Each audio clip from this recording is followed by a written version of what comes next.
Hi there and welcome. Today I thought I'd talk about the garden. Autumn seems to be saying hello today. Perfect day for a clean up in the garden. And believe it or not, it's 75 degrees in the greenhouse, so that's where I'm headed right now. I love the milder climate that we've got here in Cornwall. There's quite a few tomatoes late in the season.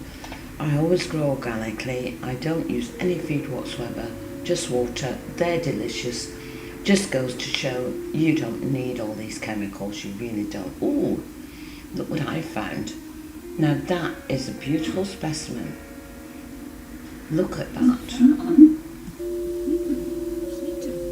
So I thought I'd show you how to get roots on your string of pearl plants. You just need a little cutting like this, put it in water, Bob's your uncle, there you are, you got your roots. I think it took about a week to get roots like that. Well, I wanted to put this plant in this pot, but the internal pot that I have is just not suitable. So I'm going to use this one. Looks nice. I've just had to put a little bit of gravel in the bottom because plants do like a bit of air around their roots. And if you don't have much airspace around your plant, you're doomed for disaster, really. So I'm going to loosen the plant from the original pot, because I've got this plant has got roots on. But you know what? It's supposed to be a string of pearls. It looks more like a string of bananas. I'm going to have to Google what makes them do that. You see the cutting is perfectly round and these are elongated. So I'm going to have to find, I mean, they look all right. They look quite nice.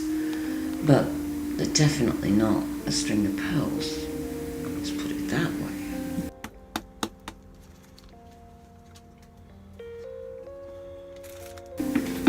Oops-a-daisy. Well, that's one way of doing it.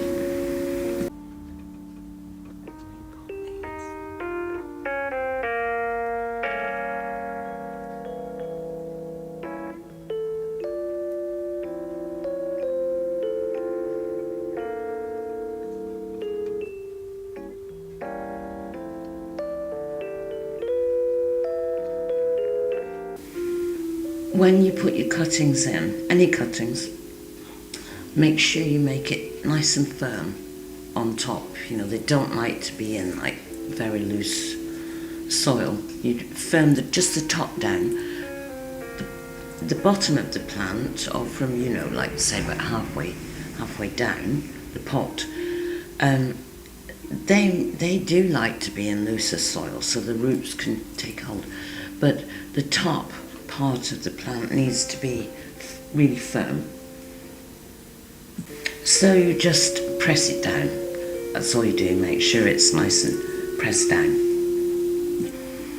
And there you are, that can grow nicely in there.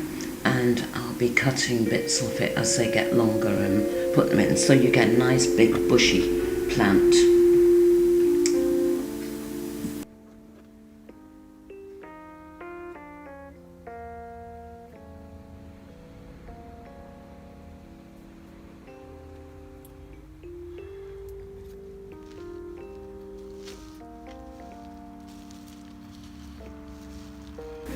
And this is last year's compost, which is really, really good compost. I like to use it for repotting shrubs and things like that, because there's a lot of leaf mould in it.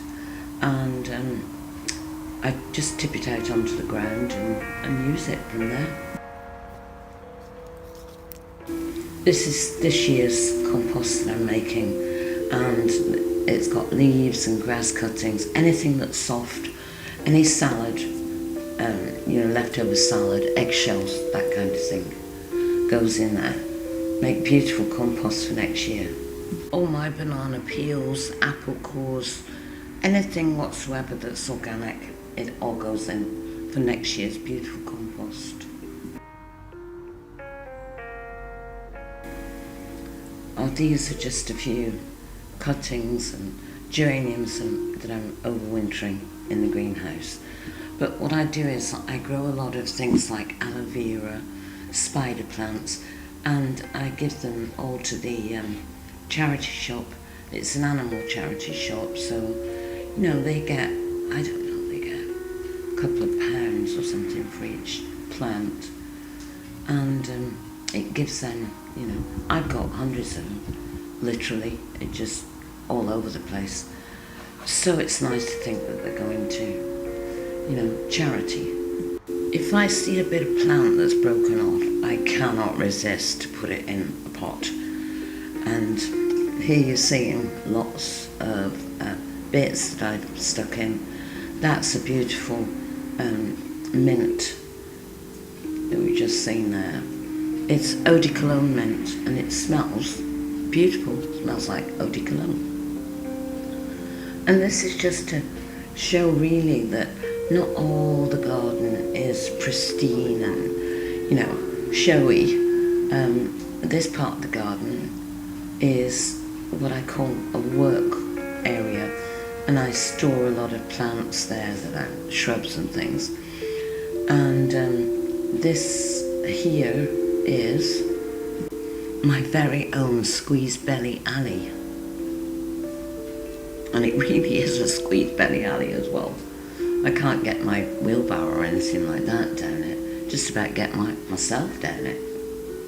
So I took the name Squeeze Belly Alley from a place in Port Isaac in Cornwall, and it was an alley between the fishermen's cottages, very narrow, you could just barely get down. And so I borrowed that name for my Squeeze Belly Alley. And also there's a Squeeze Guts Alley in Truro. I thought it was charming and quite unique. Well, I hope you've enjoyed our little chat today, and as usual, love from Cornwall. Bye for now.